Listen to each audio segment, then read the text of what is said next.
Bonjour à tous. Donc, j'ai la lourde tâche de faire cette présentation introductive et qui va, je l'espère, ouvrir de nouvelles perspectives, ouvrir des discussions et préparer des questions ensuite par la suite. Donc, c'est une présentation sur le thème des médias sociaux qui va vous permettre de prendre déjà un peu de recul par rapport au sujet de la soirée, avant d'entrer dans le détail avec des cas pratiques et des exemples très concrets qui vont être présentés par la suite. Donc, je vous propose de réfléchir à cette question qui d'ailleurs est plutôt dans l'air du temps. Pourquoi est-ce que les entreprises profitent du web participatif, profitent plus du web participatif que les institutions publiques? Alors, pourquoi est-ce qu'il est pertinent de rapprocher les deux univers du monde de l'entreprise et celui de la démocratie et du politique? La première raison, elle est que ces deux univers sont historiquement et étymologiquement liés.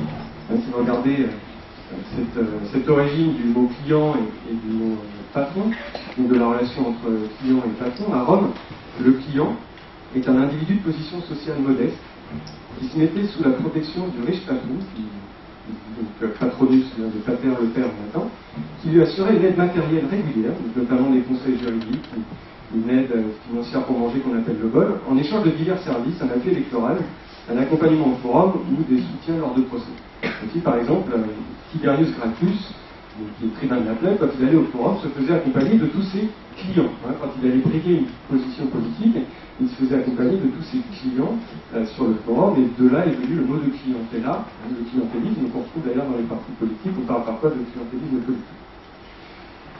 Deuxième raison, c'est bien sûr que les entreprises sont censées fonctionner en plaçant l'individu client au sommet de la hiérarchie. Le client est roi, la fameuse phrase, on trouve bien un jeu de pouvoir dans l'entreprise qui renvoie symboliquement à celui du politique. Bien sûr, si le client est roi dans l'entreprise, il n'y a pas une entreprise qui dirait le contraire, c'est symboliquement, cette phrase est symbolique, mais s'il est concrètement roi dans l'entreprise, c'est par l'intermédiaire du marketeur qui va le représenter. La fonction du marketeur dans l'entreprise, c'est d'être dépositaire des besoins du client en interne. C'est le marketeur qui va représenter le client, qui va le faire régner dans les réunions avec la technique, qui va représenter ses besoins, qui va être la voix du client dans l'entreprise, dans les réunions, dans les grandes prises de décision. Pas de jugement de valeur sur le métier de marketeur, j'en suis un moi-même. Donc le marketeur est le représentant du client dans l'entreprise. Donc pour le représenter, le processus classique, c'est un certain nombre d'outils. Le marketing va représenter des outils pour collecter les besoins individuels de nos clients et les généraliser afin de les représenter en interne et sortir des produits du grand public et pas des produits qui répondent juste à des individus. Donc les outils qui permettent de représenter les besoins du client dans l'entreprise, c'est classiquement l'étude de marché, le sondage ou le focus group. Et puis ensuite, le marketeur travaille en chambre pendant 1 ou 2 ans avant la sortie du produit, qui on espère, au moment où il sortira, répondra effectivement à tous les besoins des clients. Donc c'est lui qui, pendant cette période de conception du produit, a la responsabilité, avec juste comme outil les études de marché, les focus group et les sondages, de représenter le client et de le faire régner, d'en faire un roi dans l'entreprise. Maintenant, 1 ou 2 ans, 1 ou 2 ans de développement de produit, ça peut être long dans certains domaines. Et les attentes et les besoins des clients évoluent particulièrement vite dans des contextes qui sont parfois technologiquement instables ou bien dans des contextes économiques et financiers qui sont incertains. Et la représentation des besoins des clients, le métier du marketeur a tendance à devenir beaucoup plus interactif, c'est-à-dire beaucoup moins en chambre, en vase clos pendant 1 ou 2 ans avec uniquement les outils que sont les sondages et les focus group pour se représenter les besoins, mais au contraire, beaucoup plus d'interactions directes avec les clients qui sont censés représenter. Donc, le métier du marketeur n'est plus uniquement de l'analyse, n'est plus uniquement de l'analytique, c'est-à-dire compiler des grandes bases de données, faire des grandes études de marché, des grands sondages anonymes et en sortir les pourcentages et les tableaux qui vont bien. Mais le métier du marketeur évolue dans certains domaines particulièrement innovants vers de la communication et de l'interaction. D'où la naissance de nouveaux métiers comme celui de community manager. Ici vous voyez le schéma, c'est l'analyse sur Google du nombre de fois où le terme community manager est recherché. On voit bien qu'avant 2005, c'était un terme qui n'existait pas, il n'était pas recherché, maintenant c'est le buzzword. C'est-à-dire que sur Google, depuis 2005, c'est un mot-clé qui est très cherché. C'est une fonction hybride entre le marketing et la communication. C'est un métier de marketeur, de community manager, de récolte des besoins des clients, mais qui est plus de l'analytique, qui repose plutôt sur des compétences interpersonnelles et de discussion. Et cette représentation interactive, ce marketing interactif des besoins du client, va apporter 5 nouvelles valeurs ajoutées à l'entreprise par rapport à la fonction habituelle du marketeur qui s'appuierait uniquement sur des sondages et sur des données anonymisées.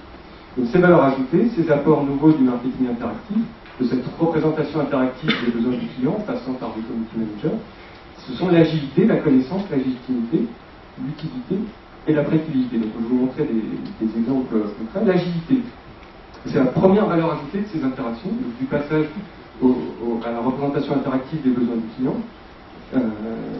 Par exemple, un community manager ou des marketeurs qui vont gérer une fanpage vont avoir une meilleure vision des problèmes ou bien des soucis suscités par leurs produits et vont gagner en réactivité en étant à l'écoute sur Twitter ou sur les pages Facebook de ce qu'on appelle des signaux faibles, c'est-à-dire des messages qui sont adressés non pas quand ils font la une des journaux, mais qui sont adressés uniquement en épiphénomène sur une fanpage ou sur un Twitter, et vont pouvoir corriger tir. Les marketeurs qui sont à l'écoute de ces dispositifs vont gagner en agilité, vont pouvoir corriger tir rapidement. Là, c'est un petit exemple d'un happening sur la page de la marque de Frank Dickey, je ne sais pas si vous connaissez Dickey New York, donc qui est accusé par des militants donc de tuer des lapins et de faire des motos en peau de lapin.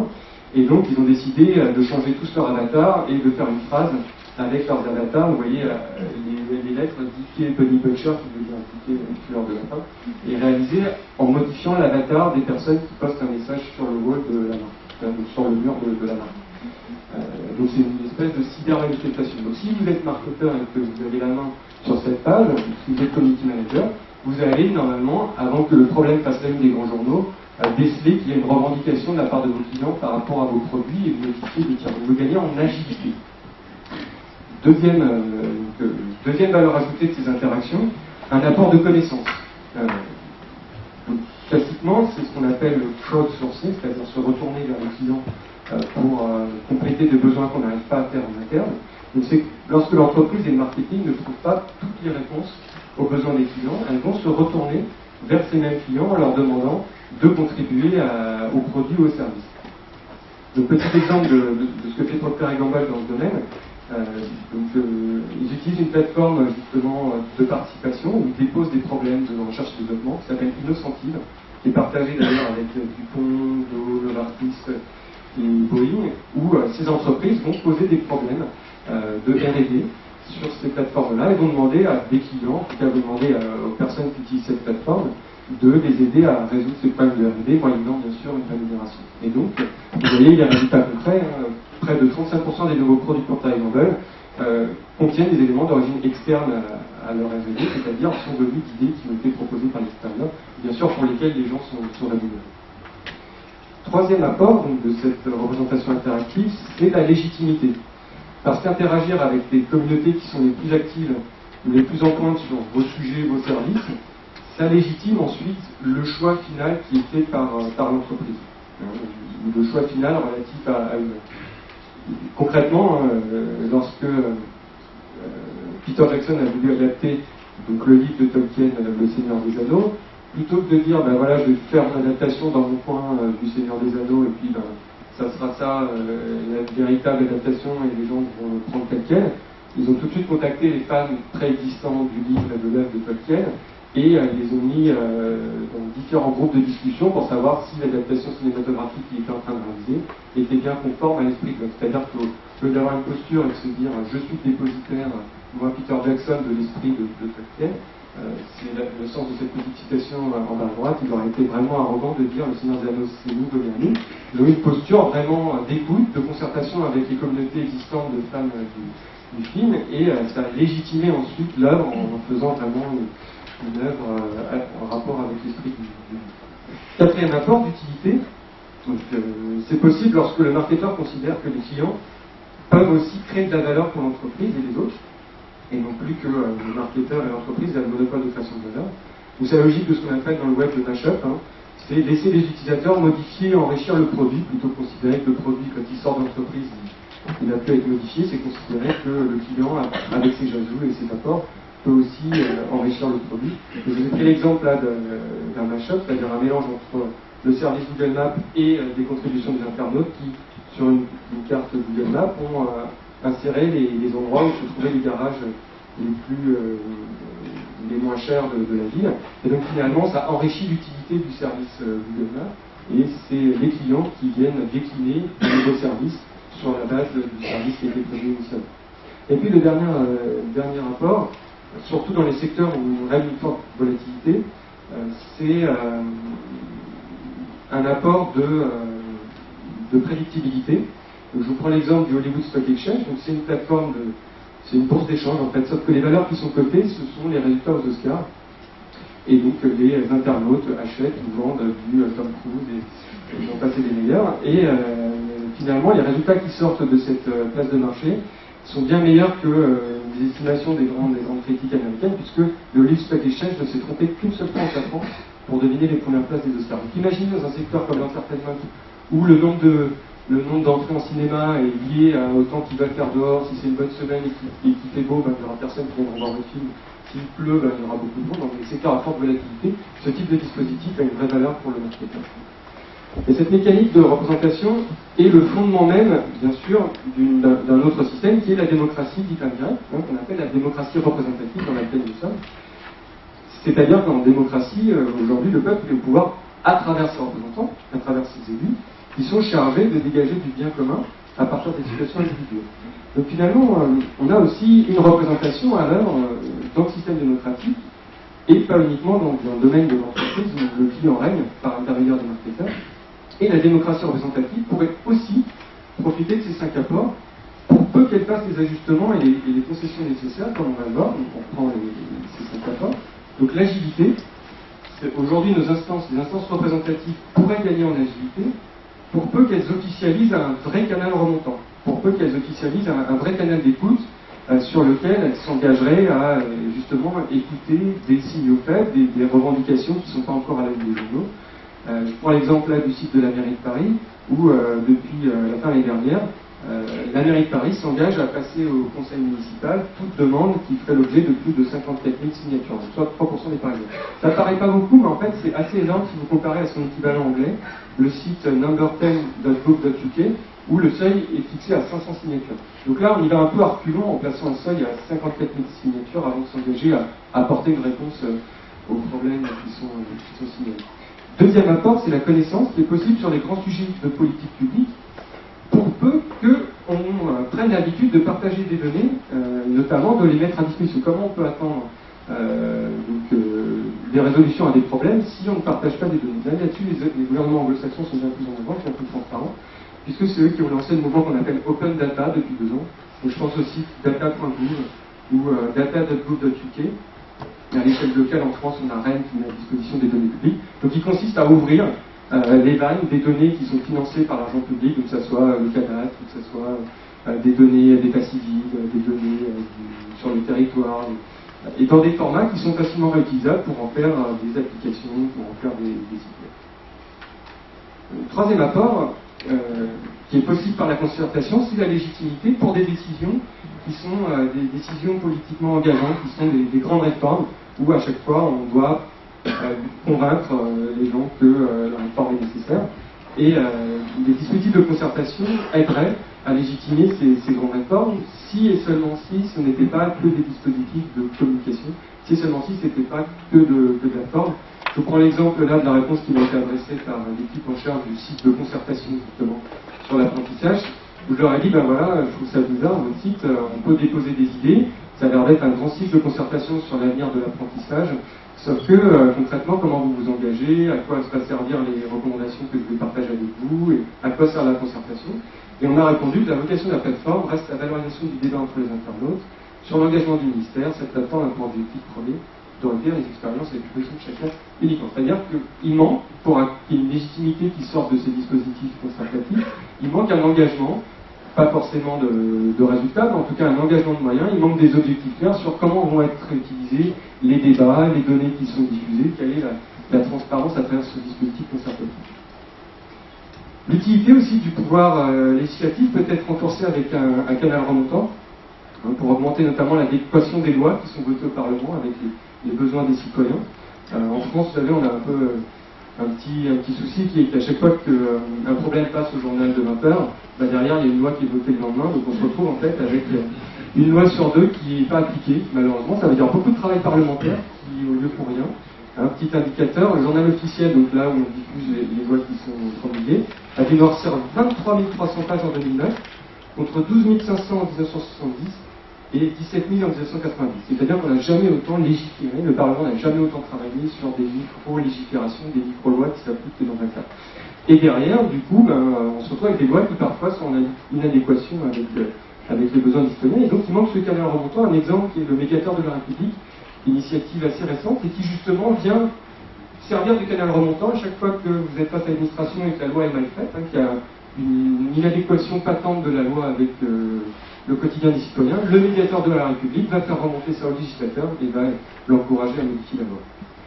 Autre rapport d'utilité, mais cette fois-ci sur l'exécutif, c'est d'associer les citoyens à l'application des lois. Certaines lois sont malheureusement inapplicables, faute de moyens, faute de ressources, de personnel pour appliquer une loi.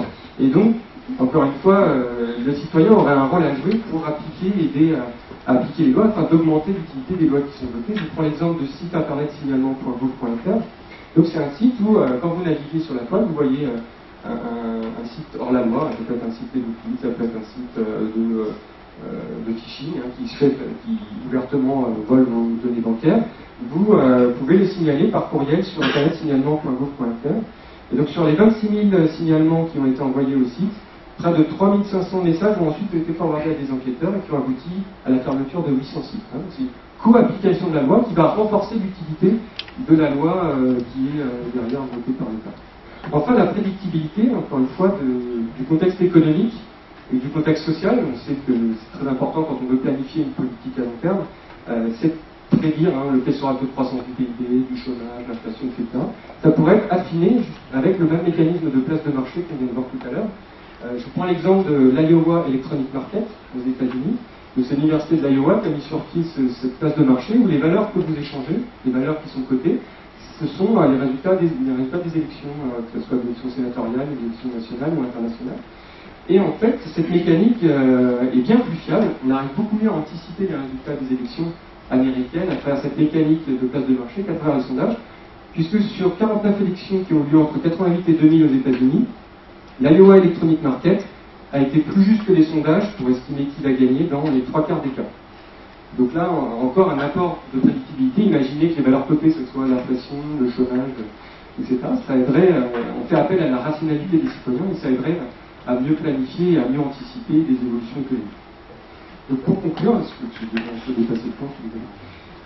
La réponse à la question initiale, donc, qui était, je la répète, pourquoi les entreprises profitent plus du web participatif que les institutions politiques? La réponse est qu'on a potentiellement les mêmes apports, mais il manque, à mon avis, deux prérequis. Le premier, c'est un cheminement culturel interne, c'est-à-dire que nos administrations et également les représentants doivent en interne d'abord comprendre l'intérêt de ce dispositif participatif. Donc ça passe potentiellement par en interne des mécaniques de suggestion de bonnes idées, mais en interne, qui s'adressent à l'administration et que l'administration peut remonter en interne avec ses dirigeants, ou on met à plat les hiérarchies, c'est-à-dire des contacts directs, des canaux où on peut directement, la personne qui l'administration, le fonctionnaire qui est au contact du client, puisse directement remonter des problèmes. Donc ça, ce sont des dispositifs internes à l'administration qui aideraient à les acculturer et à comprendre l'intérêt que suscitent dans le privé ces dispositifs participatifs et aideraient, je pense, le secteur public à plus rapidement adopter les mêmes outils. Et le deuxième prérequis, pour moi, c'est un accompagnement, une prime à la participation qui accélérerait l'adoption de ces outils participatifs. On voit comment la télédéclaration, vous savez, le fait de déclarer ses impôts en ligne, a suscité un engouement inattendu en France en 5 ans, parce que derrière, vous économisez 25 € si vous télédéclarez en ligne. Accompagner cette participation avec, bien sûr, des intérêts économiques. Aux États-Unis, il y a des concours, je pense au concours Apps for Democracy, où on proposait aux internautes de créer des applications iPhone à partir de données publiques, et le premier prix, il y avait 50 000 € à se partager, 50 000 $ à se partager. Ce sont des mécaniques qui accélèrent l'adoption de ces dispositifs, et bien sûr derrière beaucoup plus d'économies générées que de coûts d'accompagnement. Donc, la seule certitude, en tout cas, qu'on peut avoir, c'est que les médias sociaux sont vraiment au cœur des jeux de pouvoir. On l'a vu dans l'entreprise, on vient de le voir dans le domaine politique. Et la preuve, c'est d'ailleurs, c'est le premier média qu'on coupe, si vous faites référence aux événements récents en Égypte, comme tu me dis, c'est vraiment les médias sociaux, c'est le premier média qu'on va couper si on a peur que le pouvoir soit remis en question et qu'on subisse une révolution. Donc la bonne nouvelle, c'est jusqu'à preuve du contraire, pour l'instant les médias sociaux sont là pour durer. Alors on n'aura peut-être pas une révolution, mais en tout cas tant qu'ils sont là, on peut penser que petit à petit ça va aider à améliorer, à renverser un peu les jeux de pouvoir, à rééquilibrer les jeux de pouvoir entre représentants et représentés dans le monde. Voilà.